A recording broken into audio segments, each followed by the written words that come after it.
One note. हाँ, screen show हो रही है आपको?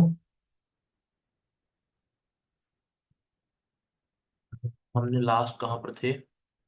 Three people waiting, admit all. हाँ, कहाँ पर थे हम?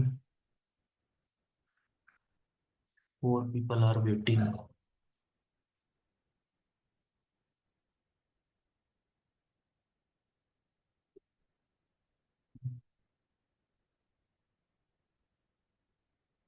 लास्ट क्या पढ़ा था हमने टॉपिक? कोच प्लेयर रिलेशनशिप, ये तो पढ़ लिया था। एक जन बताइए, कोई लास्ट का टॉपिक पढ़ा था हमने?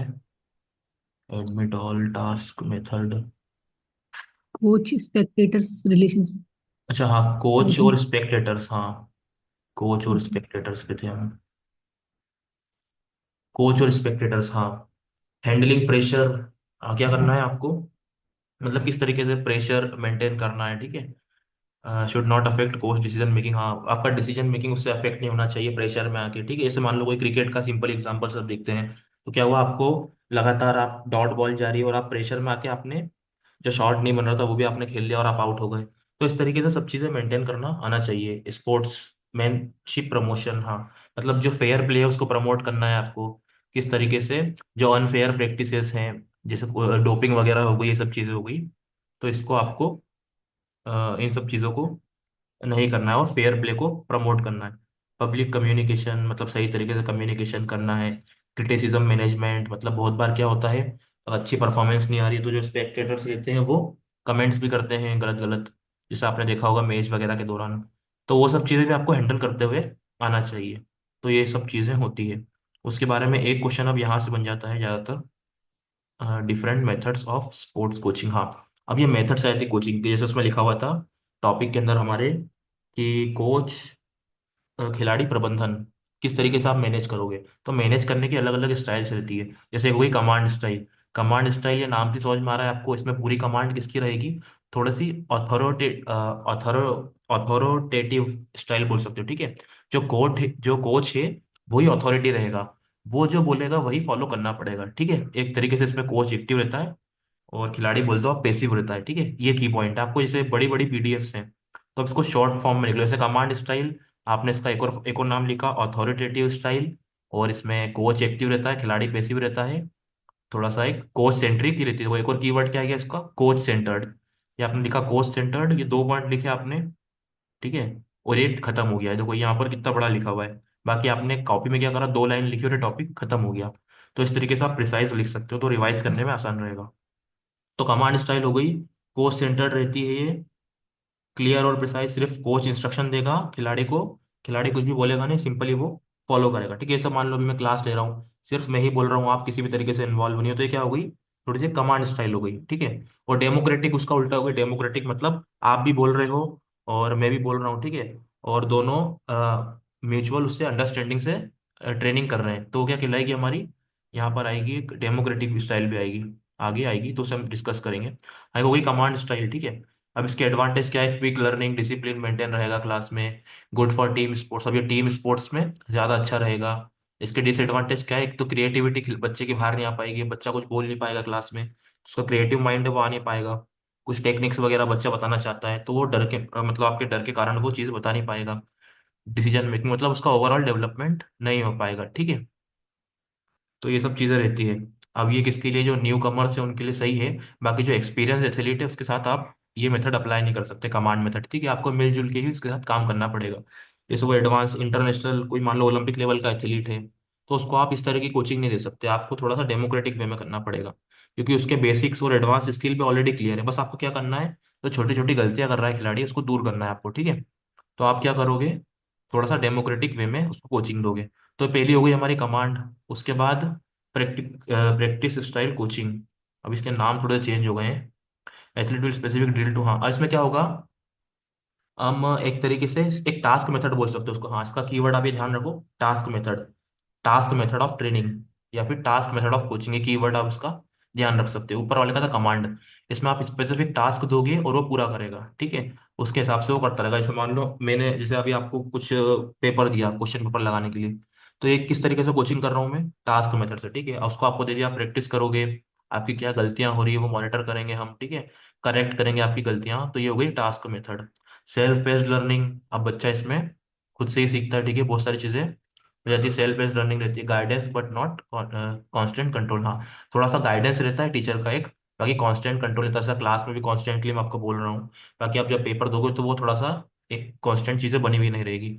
Skill requirement after basic learning, हाँ देखो, अब जब बेसिक सीख गया बच्चा, उसके बाद उसकी स्किल इंप्रूव करने के लिए ये सब चीज़ें हम दे सकते हैं उसको। हमने बोल दिया टेक्निक है कुछ, मान लो टेक्निक है फुटबॉल की, हमने बोल दिया इसको अप्लाई करो, अपनी स्किल रिफाइनमेंट करो। इससे मैंने उसकी वीडियो बना ली, मैंने आपको ऊपर बताया था पिछली क्लास में। कुछ सॉफ्टवेयर होते हैं किनोविया, ब्लू डार्ट, तो हमने क्या करा, उसमें उसकी स्किल को हमने वीडियो को डाला, फिर उसके बाद हमने क्या करा, उसको एनालाइज करा और उसकी स्किल और ज़्यादा हमने इम्प्रूव करी, ठीक है। जैसे यहाँ पे एग्जांपल दिया हुआ है, पासिंग ड्रिल्स, किस तरीके से आपको जो उसको डैश करके अपोनेंट को पास करना है, इस तरह की स्किल्स इसमें स्पोर्ट्स में आ जाती है, ठीक है। इंडिविजुअल इनकरेज इंडिविजुअल रिस्पॉन्सिबिलिटी, अब सभी की कुछ ना कुछ रिस्पॉन्सिबिलिटी रहती है टीम गेम्स में। स्किल बेस्ड स्पोर्ट्स, अब जैसे बहुत सारे गेम्स होते हैं इसमें स्किल्स इंपॉर्टेंट रहती है, टेनिस, गोल्फ, जिम्नास्टिक, स्किल का बहुत इंपॉर्टेंट होता है। जिम्नास्टिक हो गया, अगर थोड़ा सा आपका मूवमेंट बिगड़ा रोटेशन टर्निंग करते वक्त, तो आपका पूरा जो आर्ट है, जो पूरा आपका वो है परफॉर्मेंस, वो बिगड़ जाएगी। तो इसमें ये मेथड रहेगी इसमें इंपॉर्टेंट, ठीक है। डिसएडवांटेज रिक्वायर्ड सेल्फ मोटिवेशन, अब सेल्फ मोटिवेशन होना चाहिए, बच्चा खुद से कर रहा है, थोड़ा सा एक मोटिवेशन होना चाहिए। मान लो कोई स्किल, कोई टफ स्किल दे दी बच्चे को, थोड़ा सा उसका सेल्फ कॉन्फिडेंस गिर जाएगा, ये सब चीज़ें रहेगी, ठीक है। Bad habit without strict supervision, हाँ, आप जैसे आप सुपरविजन नहीं है बच्चे का, जैसे मान लो तो वो क्या कर रहा है, आपने टास्क दे दिया, तो बच्चे ने लगाया टास्क, लगाया नहीं लगाया, करा जो प्रैक्टिस नहीं करी, तो ये थोड़ा सा इसका एक डिसएडवांटेज रहेगा।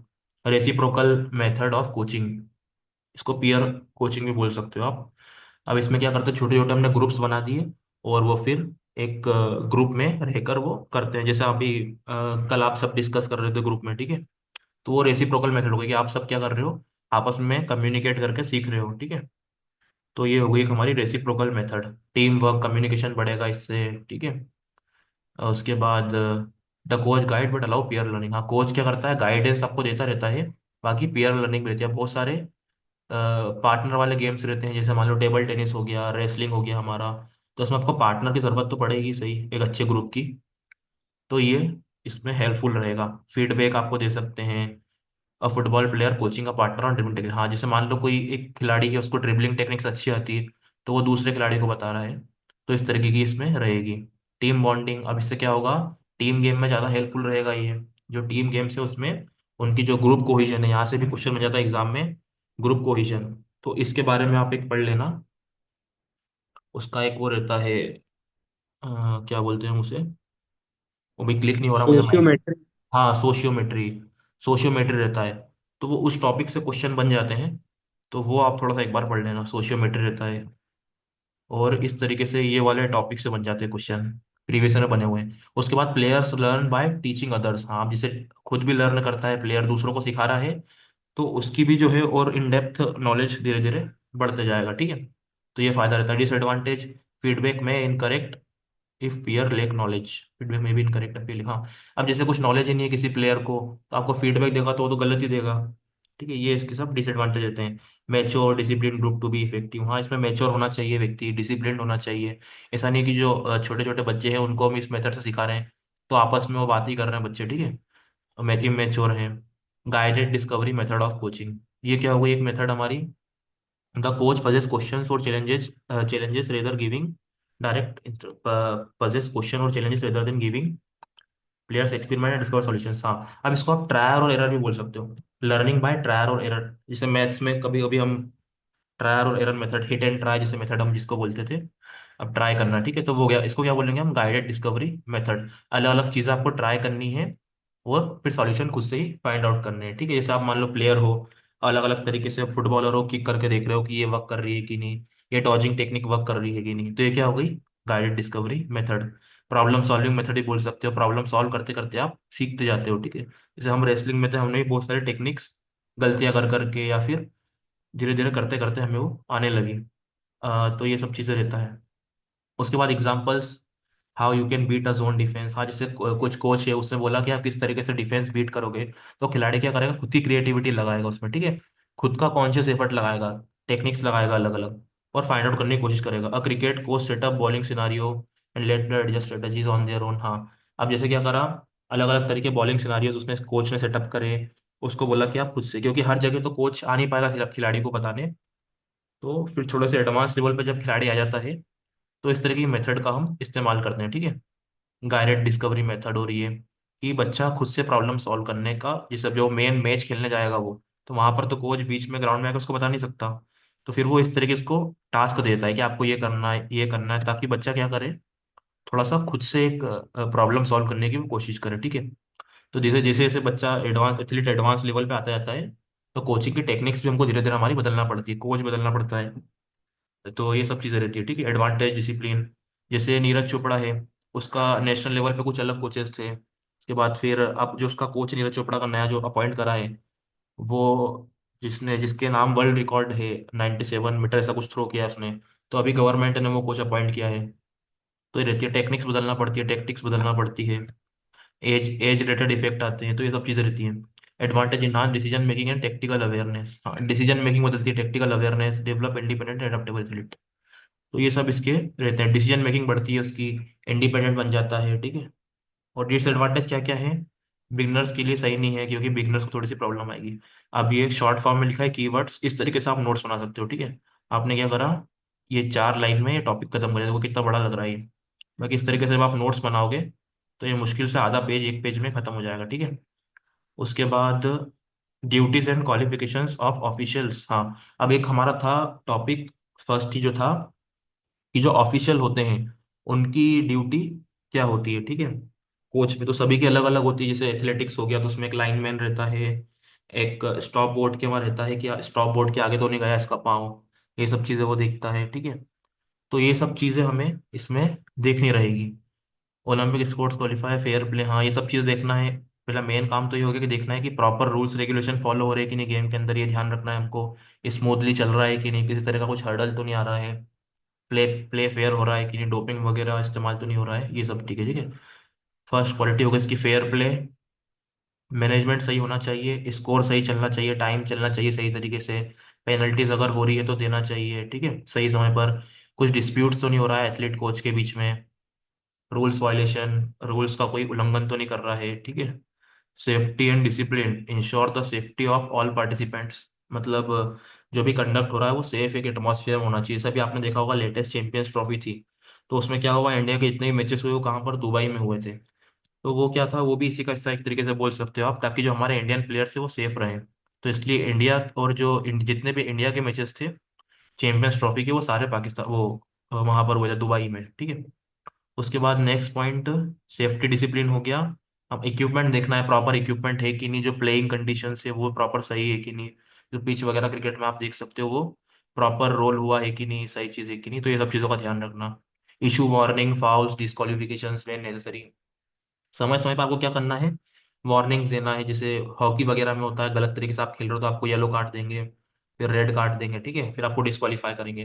तो ये सब रूल्स प्रॉपर फॉलो हो रहे हैं कि नहीं, ये भी किसका काम होता है, कोच का काम होता है। अब देखो इसमें घुमा फिरा के वहीं पर आ गए हम, कहाँ पर आ गए, स्पोर्ट्स पे आ गए।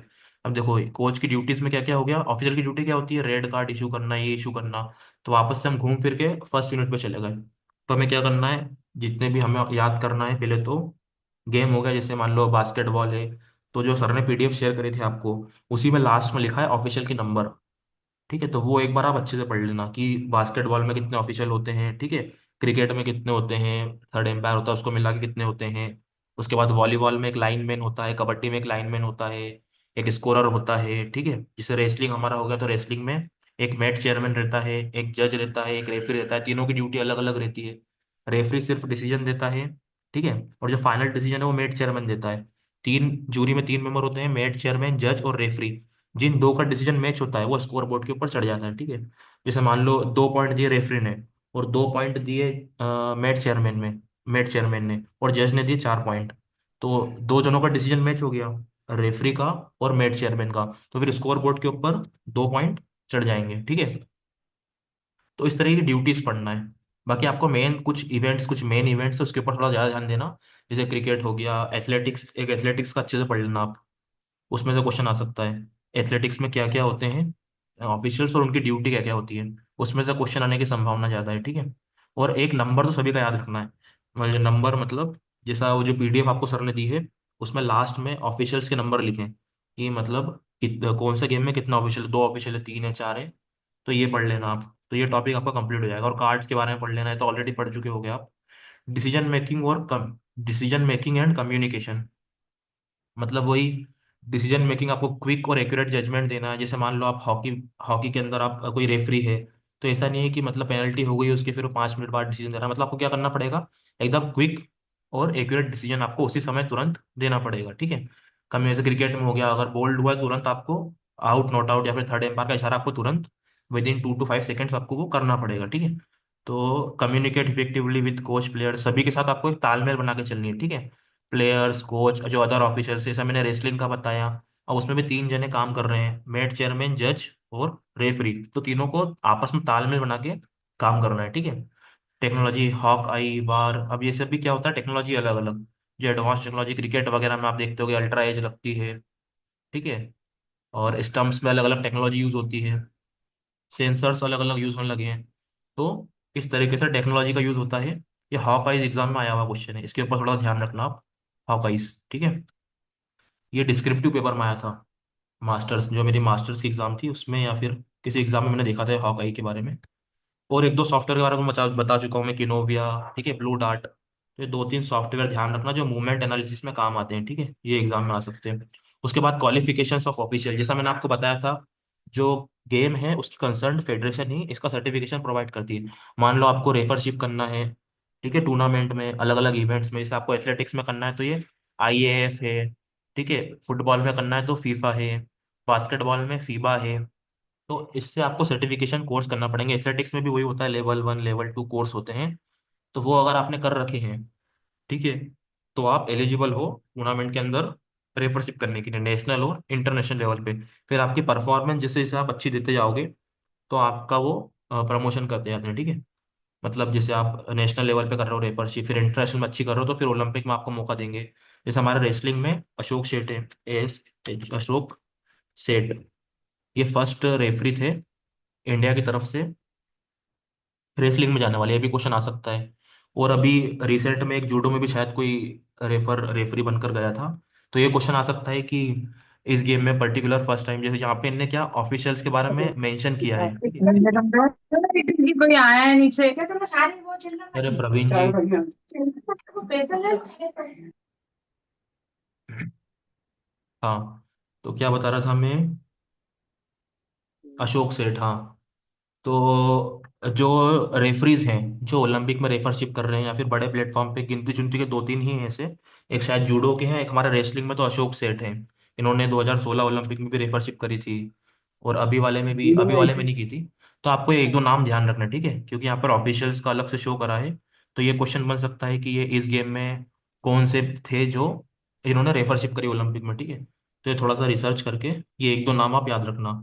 उसके बाद सर्टिफिकेशन ट्रेनिंग लेना है आपको, और आपके पास एक्सपीरियंस है, फिजिकल फिटनेस भी होना चाहिए। जैसे मान लो आप फुटबॉल के अंदर रेफरशिप कर रहे हो, तो खिलाड़ियों के साथ क्या करना पड़ेगा, आपको भी दौड़ना पड़ेगा। बास्केटबॉल में हो, ठीक है, उसके बाद हॉकी में अगर जो रेफरीज रहते हैं आप देखते होगे, उनकी फिजिकल फिटनेस भी बहुत अच्छी रहती है, क्योंकि उनको भी लगातार 90 मिनट क्या करना है, प्लेयर के साथ दौड़ना पड़ता है।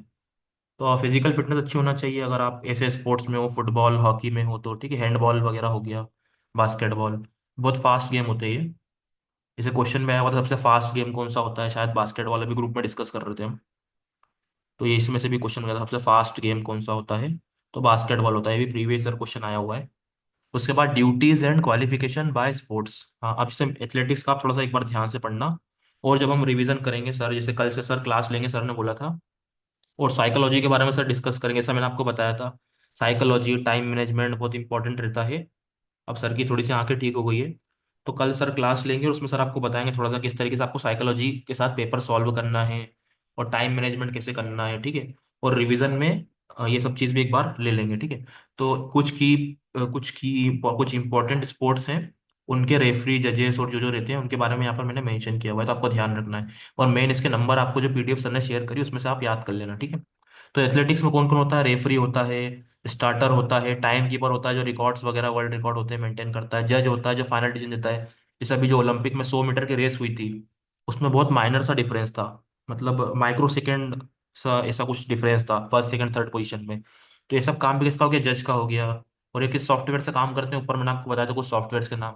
तो उसकी मदद से वो डिसीजन देते हैं। तो अब क्या क्या ड्यूटी होती है इनकी, मॉनिटर करना रेस सही चल रही है कि नहीं, मेजरमेंट, कुछ वर्ल्ड रिकॉर्ड ब्रेक हो रहा है तो मेजर करना, जंप थ्रो रिकॉर्ड करना, फेयर चल रहा है कि नहीं गेम रिकॉर्ड करना, ये सब काम रहते हैं। अब सर्टिफिकेशन क्वालिफिकेशन क्या होना चाहिए इसकी, ये वर्ल्ड एथलेटिक्स से, क्या हो गया, हाँ, इनकी क्वालिफिकेशन क्या होना चाहिए कि वर्ल्ड एथलेटिक्स सर्टिफाइड हो, ये मैं ऑलरेडी बता चुका हूँ। सबके अलग अलग फेडरेशन होती है, जैसे फुटबॉल में अगर आपको रेफरशिप करनी है तो फीफा से सर्टिफिकेशन लेना पड़ेगा। अगर आपको इसमें करना है अपने क्रिकेट में तो आईसीसी से आपको लेना पड़ेगा। तो ये सब रहता है। अब इसके अंदर क्या क्या रहता है फुटबॉल के अंदर, रेफरी, असिस्टेंट, वीएआर ऑफिशियल, ठीक है, वीडियो असिस्टेंट, रेफरी, वीएआर, ये आ सकता है फुल फॉर्म। तो इसका काम क्या रहता है, इन्फोर्स रूल्स, मतलब सही तरीके से चल रहा है कि नहीं गेम, कार्ड इशू करना, जैसा मैंने आपको बताया था, अलग अलग कार्ड्स होते हैं, जैसे रेड कार्ड और वो, तो ये इसके बारे में तो आप पढ़ ही लेना, क्योंकि बार बार चीज़ें रिपीट हो रही है कार्ड्स के बारे में, जैसे ऊपर भी मेंशन हुई थी। तो आपको सभी गेम्स के कार्ड के बारे में अच्छा पढ़ लेना है, ठीक है, कि कौन से गेम में कब कौन सा कार्ड इशू करा जाता है, रेड कार्ड, ब्लैक कार्ड, जैसे बैडमिंटन में होता है। तो ये थोड़ा सा आप अच्छे से पढ़ लेना, इसके आने की संभावना ज़्यादा है, क्योंकि ये क्लेश हो रहा है टॉपिक, दो तीन जगह पर क्लेश हो रहा है। उसके बाद फीफा सर्टिफाइड हो, बास्केटबॉल में कौन है, रेफरी और टेबल ऑफिसर्स जो रहते हैं, टेबल ऑफिशियल्स, एक तो रेफरी होगा जो मैच के दौरान चलेगा, एक जो टेबल ऑफिशियल्स मतलब जो फाइनली स्कोर बोर्ड के ऊपर क्या करेंगे, स्कोर चेंज करेंगे, ठीक है। Enforce rule, monitor fouls, check time keeping, वही सब का क्या काम हो गए, प्रॉपर रूल्स फॉलो हो रहे हैं कि, जैसे बास्केटबॉल में बहुत सारे रूल्स होते हैं, 8 सेकेंड रूल्स, देखो अब ये टॉपिक भी क्लेश हो रहा है, ठीक है, कि बास्केटबॉल में रूल ज्यादा होते हैं, 8 सेकेंड रूल, 8 सेकेंड रूल हो गया, और अलग अलग प्रकार के सर ने रूल बताए थे। तो वो अच्छे से पढ़ लेना। और क्यों, एक तो टॉपिक उसमें आ गया, गेम्स रेगुलेशन के रूल्स में आ गया, और एक कोच को भी ध्यान रखना पड़ता है कि 8 सेकंड हुए कि नहीं, ठीक है। जैसे हमारे रेसलिंग में क्या होता है, 30 सेकंड पेसिविटी पीरियड मिलता है, अगर आप अटैक नहीं कर रहे हो तो 30 सेकंड का आपको पेसिविटी टाइम मिलेगा। अगर उस 30 सेकंड में भी आपने अटैक नहीं करा, तो सामने वाले को एक पॉइंट मिल जाएगा। तो ये काम क्या हो गया, एक तो रूल्स में भी आ गया और एक ऑफिशियल में भी आ गया, दोनों जगह क्लेश हो रहा है। तो ये टाइमिंग वाली जो चीज़ें हैं, कुछ की पॉइंट्स आप ध्यान रखना, क्योंकि दोनों टॉपिक में क्लेश हो रहे हैं। तो ये इसके आने की संभावना ज़्यादा है। उसके बाद बास्केटबॉल, हाँ, monitor foul check, timing check करना। अब इसके सर्टिफिकेट कौन देगा, फीबा देगी, तो सेम ही है। स्विमिंग, स्विमिंग में भी स्टार्टर ध्यान रखना है आपको, रेफरी रहेगा, एक टाइम कीपर रहेगा, स्ट्रोक जज रहेगा। स्ट्रोक मतलब जैसे इसमें एक केवीएस में क्वेश्चन आया हुआ है कि स्विमिंग में कितने प्रकार की स्ट्रोक होती है, जो 2000 अभी 22 का पेपर हुआ था केवीएस का, उसमें एक क्वेश्चन आ गया था, स्ट्रोक कितने प्रकार की होती है। एक अपने वो होती है बटरफ्लाई होती है, ठीक है, फ्री स्टाइल होती है, इसे चार नाम दिए थे, चार या पांच नाम दे देते, और एक नाम कुछ अलग था उसमें। और फिर आपको उसमें से पूछ रहा था इसमें से कौन सा स्विमिंग स्टाइल नहीं है, ऐसा करके क्वेश्चन पूछा था उन्होंने। तो इसके स्ट्रोक्स के बारे में एक बार पढ़ लेना, ये क्वेश्चन रिपीटेड है। तो उसके बाद हाँ, फेयर इंश्योर, मतलब एक तो फेयर चल रहा है कि नहीं गेम, स्ट्रोक मॉनिटर करना, मतलब जैसे मान लो फ्री स्टाइल टेक्निक है, ठीक है, तो सही तरीके से उसके जो हैंड और लेग का मूवमेंट है वो सही तरीके से हो रहा है कि नहीं। तो एक वो कौन था, स्ट्रोक जज होता है। तो ये ध्यान रखना आप। उसके बाद रिकॉर्ड टाइम, अब एक रिकॉर्ड करेगा, टाइमिंग वर्ल्ड रिकॉर्ड्स वगैरह बन रहे हैं, या फिर पहले किसने फिनिश करी गेम। अब ये रेसलिंग का आ गया, ये मैंने आपको बताया था, एक मैच चेयरमैन रहता है, एक रेफरी रहता है और एक जज रहता है, ठीक है। इसके बारे में तो डिटेल में बता चुका हूँ आपको, पॉइंट अवार्ड करना, फाउल्स वगैरह हो रहे हैं, कब क्या हो रहा है, ये उसकी बॉडी कौन हो गई, यूनाइटेड वर्ल्ड।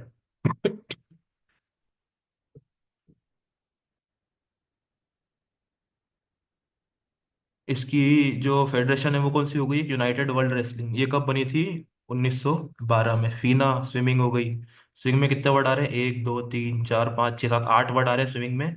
तो ये कब बनी थी, 1908 में बनी थी। तो इस तरीके से आपको ध्यान रखना है।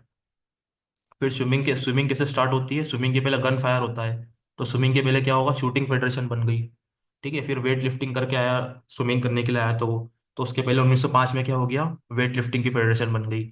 इस तरीके से चीज़ों को लिंक करके करोगे आप, जल्दी याद हो जाएगा, ठीक है। उसके बाद बॉक्सिंग, बॉक्सिंग में क्या हुआ, हाँ, बॉक्सिंग में रेफरी और जजेस हो गए अपने, एक रेफरी रहता है और जज रहता है। रेफरी तो मैच आपने देखा होगा, बॉक्सिंग का मैच आप इमेजिन कर पा रहे होगे, एक रेफरी सेंटर में रहता है। बॉक्सिंग के भी एरिना की आप लेंथ वगैरह याद कर लेना, ये भी एग्जाम में आ सकती है। थोड़ा सा कम एग्जाम में रिपीट नहीं हुआ है बहुत समय से, तो हो सकता है बॉक्सिंग के मेजरमेंट आ जाए कि उसका क्या मेजरमेंट होते हैं। एक तो रेफरी होता है और एक जज होता है, मैच सेफ्टी, स्कोर पंचेस वगैरह स्कोर करना, डिविनर कौन है। तो ये दोनों मिलजुल के काम करते हैं, ठीक है। टेनिस, टेनिस का भी आपने मैच देखा होता, आप इमेजिन कर पा रहोगे। एक लाइन एम्पायर रहता है, ठीक है, एक रिव्यू ऑफिशियल और एक चेयरमैन जो सेंटर में टेबल के ऊपर बैठा हुआ रहता है। तो ये तीन होते हैं। और एक बार आप वो जो पीडीएफ है उसमें से एग्जैक्ट नंबर याद कर लेना, ठीक है। हो सकता है इसमें थोड़ा सा सफल हो गए हो, जो नंबर है वो ऊपर नीचे हो गए हो। तो क्या क्या ड्यूटीज है इनकी। एक तो कॉल लाइन पे देखना, जो लाइन है वो देखना। मैनेज प्लेयर बिहेवियर, जैसे बिहेवियर है, जैसे सेरेना विलियम्स ने क्या करा था, 2019 की बात थी शायद, सेरेना विलियम्स ने थोड़ा सा एग्रेसिव, हार गई थी मैच सेरेना विलियम्स। थोड़ा सा एग्रेसिव बिहेवियर उसने शो किया था चेयर एम्पायर की तरफ। तो उसके ऊपर कुछ यूरो 8 ऐसे कुछ पेनल्टी लगा दी थी उन्होंने, ठीक है। रिव्यू चैलेंजेस, कोई चैलेंज कर रहा है तो क्या करना, रिव्यू करना। जूडो, अब जूडो में क्या है, रेफरी हो गया, कॉर्नर जजेस हो गए, ठीक है। Ensure correct, hmm, judo, ensure correct technique, award points. आप जूडो के भी क्या होता है देखो, इसमें से भी डायरेक्टली क्वेश्चन बने हुए हैं। आते वाजा और अलग अलग टेक्निक्स के नाम रहते हैं, एग्जाम में रिपीटेड है। तो इसमें क्या करना है, इसकी टेक्निक्स के जूडो के आपको एक बार अच्छे से नाम पढ़ लेना। क्योंकि ये केवीएस में नाम आया, टेक्निक का नाम आया हुआ था, जो सर ने आपको ग्रुप में पीडीएफ शेयर करी है 11 12 की। उसमें कुछ लिमिटेड टेक्निक्स के नाम हैं, वो आप पढ़ लेना। और उसी में से क्वेश्चन बार बार रिपीट होते हैं, सब एग्जाम्स में रिपीट होते हैं, ठीक है। तो ये पढ़ लेना। अवार्ड पॉइंट्स, यूको रहता है, इपॉन रहता है, वजारी रहता है। तो ये सब भी कौन देता है, रेफरी और ये कॉर्नर जजेस जो रहते हैं वही रहते हैं, ठीक है। इन्फोर्समेंट सेफ्टी, वही सेफ्टी का ध्यान रखना। इसका सर्टिफिकेशन भी कौन देगा, जूडो फेडरेशन, ठीक है। जिम्नास्टिक, देखो जिम्नास्टिक में क्या होता है, इस तरीके से व्यक्ति खड़ा हुआ रहता है, फिर वो रोल करता है, फिर वापस आके सीधे खड़ा हो जाता है, ठीक है। तो इसकी फेडरेशन क्या हो गई, ऐसी बन गई, वन, टाइप ही नहीं हो रहा है ये, 1 8 8, फिर रोल करा उसने, फिर रोल करने के बाद सीधा खड़ा हो गया वो, ठीक है। तो इसकी फेडरेशन कब बन गई, ऐसा बनी थी 1881 में, ठीक है। इससे आप कुछ टेक्निक बना के इसको याद रख सकते हो, जिम्नास्टिक की बनी 1881 में। तो इसके क्या क्या होगा, इसके भी जजेस अलग अलग रहेंगे, आर्टिस्टिक, रिदमिक, टेम्पोलिन। इसके बारे में भी सर ने यूट्यूब पे वीडियो बना रखी है, एक बार अच्छे से आप पढ़ लेना। इसमें से भी क्वेश्चन बनते हैं। से एक क्वेश्चन तो मेरा भी इसमें गलत हो गया था। क्वेश्चन ऐसा था, उसमें कुछ सीक्वेंस दिया हुआ था, 5 इवेंट दिए हुए थे, उसका सीक्वेंस जमाना था। तो वो मेरा क्वेश्चन गलत हो गया था जिम्नास्टिक में। तो एक बार उसका सीक्वेंस पढ़ लेना, आपका भी वो क्वेश्चन होगा मेरे पास, मैं देखूंगा एक बार। तो आपको भी ग्रुप में सेंड कर दूंगा, बढ़िया क्वेश्चन था वो। Score performance beyond difficulty level, अब ये भी क्या होता है, इसमें 10 में से स्कोर देते हैं, ठीक है। डिफिकल्टी लेवल, एक परफेक्ट 10, एक रशिया की एथलीट थी, उसने स्कोर करा था 1974 में, एग्जैक्टली मैं याद नहीं कर पा रहा हूँ। बाकी बहुत बढ़िया, उसने, मैंने यूट्यूब पे देखी थी वीडियो। अच्छा, मतलब उसने परफॉर्म किया था बहुत एक। तो उसको परफेक्ट 10 में था, वो भी क्वेश्चन एग्जाम में आया हुआ है, शायद ये भी क्वेश्चन एग्जाम में आया हुआ है कि फर्स्ट टाइम जो परफेक्ट 10 है वो तो जिम्नास्ट। नाडिया, नाडिया करके उसका नाम था सर। हाँ हाँ हाँ हाँ, नाडिया करके ऐसा कुछ नाम था उसका। ये भी क्वेश्चन आया परफेक्ट हुआ है। 10 था नादिया उसका। कॉमेंसी। हाँ हाँ हाँ, परफेक्ट 10। यस हाँ, सर। नाडिया कोमेंसी, नाडिया हाँ, कोमेंसी। नाडिया गोमेंसी, देखो थैंक यू, आपने बता दिया। तो ये भी आप नोट डाउन कर सकते हो, जो ये नाडिया गोमेंसी जो आप बता रहे हो, इसने फर्स्ट टाइम परफेक्ट 10 स्कोर किया था, ठीक है। ये क्वेश्चन भी एग्जाम में आया हुआ है। तो स्कोर परफॉर्मेंस डिफिकल्टी, हाँ। अब इनका काम क्या होता है जजेस का, जो हमारा आर्ट है, इसका एक, इसमें एक क्वेश्चन ये भी आया हुआ था। जो दीपा कर्माकर है हमारी, 2016 में कुछ पॉइंट से क्या हो गया था, उनका मेडल चूक गया था दीपा कर्माकर का। और फर्स्ट ध्यानचंद अवॉर्डी है वो जिम्नास्टिक की। तो वो कौन सा आर्ट परफॉर्म कर, चलो आप ही बताइए। जो दीपा कर्माकर है उन्होंने कौन सा वो जो आर्ट है वो परफॉर्म किया था 2016 ओलंपिक में, एग्जाम में क्वेश्चन। फ्रेडनोवा था सर उनका फ्रेडनोवा। हाँ, फ्रेडेनोवा सबसे डिफिकल्ट वो रहता है, ये क्वेश्चन एग्जाम में आया हुआ है। हाँ, डिफिकल्ट पूरे थे हाँ, फ्रेडनोवा। Good good. तो ये क्वेश्चन एग्जाम में प्रोटोनोवा आर्ट उन्होंने परफॉर्म किया था, ये एग्जाम में आया हुआ है क्वेश्चन। अर्जुन अवार्ड नहीं मिला था। तो दीपा कर्माकर के बारे में थोड़ा सा आप अच्छे से पढ़ लेना, क्योंकि जिम्नास्टिक में वही। और अभी भी क्या हुआ था, 2 या 3 हफ्ते पहले की बात है, एक एफ आई हाँ जी, सर, अभी एक लड़की जीती हाँ है। हाँ हाँ हाँ, एक लड़की जीती है। तो ये एकदम हाँ, करंट है, तो ये भी आ सकता है। वो उस लड़की ने कौन सा जीता, थर्ड मेडल, हाँ। थर्ड मेडल, उस लड़की का नाम नहीं ध्यान आ रहा मुझे, उस एथलीट का। अच्छी एथलीट है वो भी। तो उन्होंने अभी ब्रॉन्ज मेडल जो वर्ल्ड इनकी चैंपियनशिप होती है जिम्नास्टिक की, उसमें इन्होंने थर्ड प्लेस अर्जित करी थी, ठीक है। तो इसका भी नाम एक बार आप ध्यान रखना। उसके बाद हाँ, इनकी ड्यूटी क्या होती है, उसका जो आर्ट जो परफॉर्म कर रहा है खिलाड़ी, उसकी डिफिकल्टी को एनालाइज करना, और उसके बेसिस पे उसको 10 में से पॉइंट देना, ठीक है। ये पॉइंट में से भी क्वेश्चन बन जाता है, एक बार आप पढ़ लेना। उस सर ने वीडियो में पूरा एक्सप्लेन किया हुआ। उसके बाद वेट लिफ्टिंग, ये मैंने आपको बताया था। वेट लिफ्टिंग करी, उसके बाद फिर गन फायर हुआ, फिर स्विमिंग करने गया वो, ठीक है। तो ये इसकी फेडरेशन 1905 में बनी थी। तो इसमें कौन कौन रहता है? रेफरी, जूरी मेंबर्स, ये सब रहते हैं वेट लिफ्टिंग में भी। हाँ, अब इसमें भी क्या है, वो सही तरीके से परफॉर्म कर रहा है कि नहीं, क्लीन एंड जर्क आर्ट उसने उसमें तो सही तरीके से उन्होंने परफॉर्म किया है कि नहीं, उसके बेसिस पे फिर वो ये लीगल लिफ्ट है कि इलीगल लिफ्ट है, फिर वो रेड और एक ग्रीन कलर के लाइट फिर वो उस पे शो होती है, ठीक है, स्कोर बोर्ड पे। तो उनका काम ये रहता है उसको एनालाइज करना, और फिर ये वैलिड लिफ्ट है कि नहीं, वैलिड है कि नहीं लिफ्ट की इनवैलिड है, वो इसको डिक्लेयर करते हैं, ठीक है। उसके बाद और इसके इसके जो सर्टिफिकेशन है वो यहीं से मिलते हैं। कहाँ से मिलते हैं इसके सर्टिफिकेशन सभी के? जो इनकी कंसर्न फेडरेशन है, जिनके रेफरशिप और जितने भी ऑफिशियल्स वाले जो सर्टिफिकेशन कोर्स होते हैं, वो करवाती है, ठीक है। जैसे हमारे इसमें UWW। उसके बाद साइकिलिंग पे आ जाओ। ये क्वेश्चन बना हुआ था साइकिलिंग का, हमारे इसमें, मेरा भी गलत हो गया था पहला क्वेश्चन। 1946 था, कौन सा था आप बताइए कोई। ये हमारे वर्ग 2 या 3 में बना था क्वेश्चन। 1933। 1900। 1956 था। 1900। क्या था, साइकिलिंग फेडरेशन कब बनी? इंडिया साइकिलिंग फेडरेशन 1940 56 से कि 46 से? 1946। 46। हाँ हाँ, 46 से। 1946। हाँ, ये मेरा भी 46। गलत हो गया था शायद, जब मैंने दी थी उस समय एग्जाम शायद। तो ये भी मेरा क्वेश्चन गलत हो गया था, तो ये भी ध्यान रखना इसका कब हुआ था, ये 1946, ये आप ध्यान रखना। तो commissioner motor monitor race conduct ensure sure play. हाँ, आपको क्या करना है, एक तो जो फेयर प्ले, सही तरीके से गेम चल रहा है कि नहीं, डोपिंग कंट्रोल का आपको चेक करना है। सर्टिफाइड बाय UAC, मतलब वो ये वही है जो वर्ल्ड साइकिलिंग फेडरेशन है, वो इसमें कर रही है, ठीक है। फिर ये वॉलीबॉल आ जाओ, इसकी 1946 में बनी इसकी फेडरेशन है ना, और एक 51 में बनी है। सही बोल रहा हूँ मैं? बताइए आप भी, इसकी फेडरेशन कब बनी वॉलीबॉल की? नेशनल। 1947 सर। हाँ हाँ, 47। 1940। और एक और क्या था? आजाद हुआ था जब भारत। हाँ हाँ हाँ, तब आज़ाद हुआ था। और एक और कौन सी थी शायद, 51 थी। 51। 51, हाँ हाँ हाँ। वॉलीबॉल 41 और 51, ये भी ध्यान रख सकते हो आप। इस तरीके से चीज़ें पढ़ते 47। पढ़ते, हाँ, इस तरीके से चीज़ें पढ़ते पढ़ते रिवाइज भी करते रहा करो आप, तो चीज़ें रिवाइज भी होती जाएगी। उसके बाद इसमें भी फर्स्ट सेकंड रेफरी, लाइन जजेस, स्कोरर, ये सब रहते हैं, ठीक है।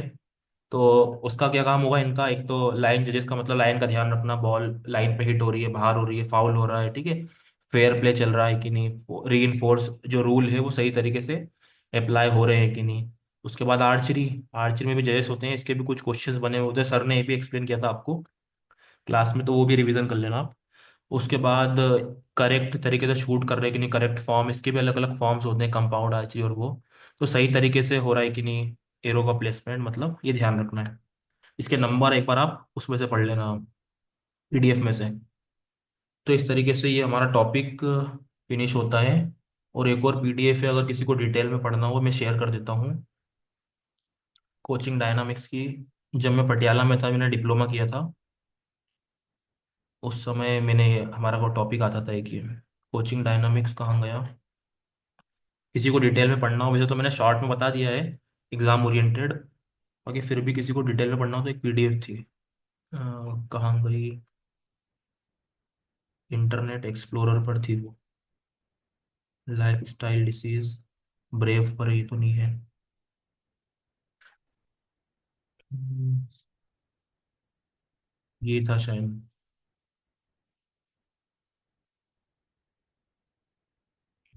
नहीं नहीं नहीं, माइक्रोसॉफ्ट केपी लोड खुल गया है तो, कहाँ गया वो,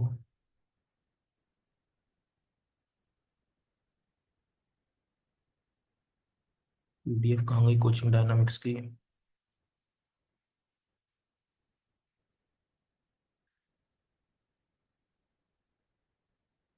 मैं आपको या तो एक बार ग्रुप में शेयर कर दूंगा, अभी मिल नहीं रही PDF। हाँ, ये मिल गई, ये देखो आपको शो हो रही है अब।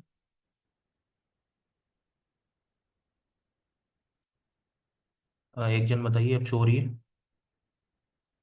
ये थोड़ा सा पढ़ यस लेना। सर, हो रही है। हाँ हाँ, जितने भी क्वेश्चंस बनते हैं ये, मतलब हमारे जब हम डिप्लोमा, जो साई NS पटियाला आपने सुना है, तो वहाँ पे एक अलग से टॉपिक था हमको फर्स्ट सेमेस्टर में, कोचिंग डायनामिक्स। तो उसमें इसके बारे में वो डिटेल में दिया था, जैसे कोचिंग वर्ड है, कहाँ से डिराइव हुआ है ये, 1950 में टेलीविजन स्टार्ट हुई, फिर थोड़ा सा गेम स्पोर्ट्स फेमस हुआ। ठीक है, इसकी बैटरी कितनी है? 40% हो जाएगा। उसके बाद ये कुछ कुछ पॉइंट्स है, आप नोट कर लेना। कोचिंग हो गया, ठीक है। ये हंगेरियन वर्ड से डिराइव हुआ है कोचिंग वर्ड, ये आ सकता है क्योंकि एग्जामिनर का फेवरेट टॉपिक रहता है कि जो कोचिंग वर्ड है वो कहाँ से डिराइव हुआ है। तो ये थोड़ा सा अलग है। देखो ज़्यादातर क्या होता है, ग्रीक वर्ड से डिराइव होते हैं, ठीक है।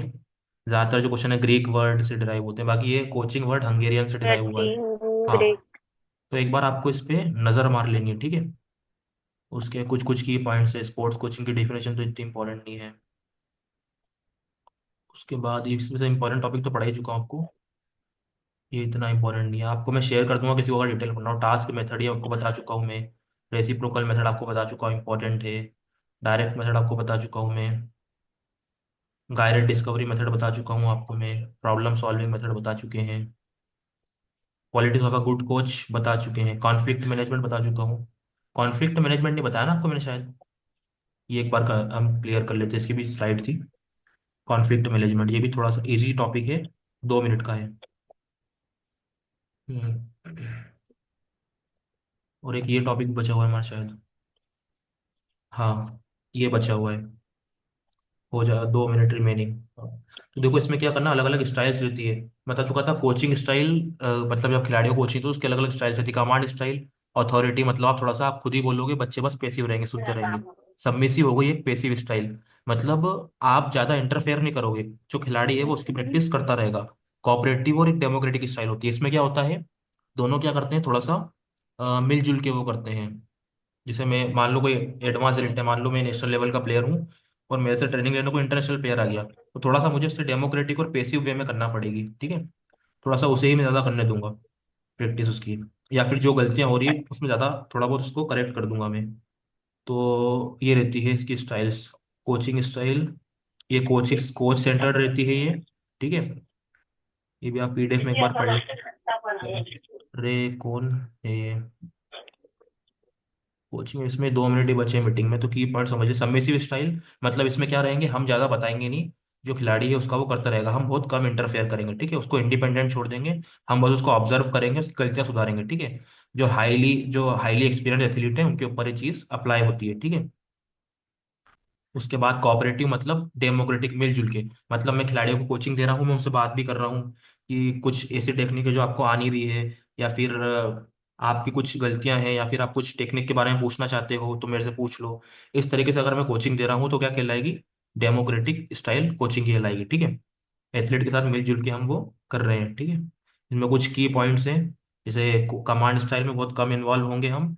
सबमिसिव स्टाइल में, मतलब कमांड स्टाइल में एथलीट ज़्यादा इंटरफेयर नहीं करेगा, सबमिसिव स्टाइल में इंटरफेयर करेगा। कोऑपरेटिव में हाईली, मतलब दोनों मिलजुल के काम करेंगे, खिलाड़ी और एथलीट, ठीक है। उसके बाद एक इसकी भी थी, पीयर कोचिंग, कॉन्फ्लिक्ट मैनेजमेंट, हाँ। इसमें अवॉइडेंस मेथड, मतलब अगर लड़ाई झगड़ा कोई विवाद हो रहा है तो आपको सिंपली इसको अवॉइड कर रहे हो, या अवॉइडेंस मेथड हो गई। और विन विन कोलेबरेशन मेथड, मतलब आप विन विन सिचुएशन अप्रोच करो, मतलब ऐसा लगना चाहिए खिलाड़ी को कि उसका भी काम हो गया और आपका भी काम हो गया, तब वो win win situation collaboration method हो गई। उसके बाद असर्टिव मेथड, मतलब ओनली वन पॉइंट, मतलब सिर्फ मैं ही अपने आप को बस सही साबित करने की कोशिश कर रहा हूँ, ठीक है। अगर कुछ विवाद की स्थिति उत्पन्न होती है, कॉन्फ्लिक्ट मैनेजमेंट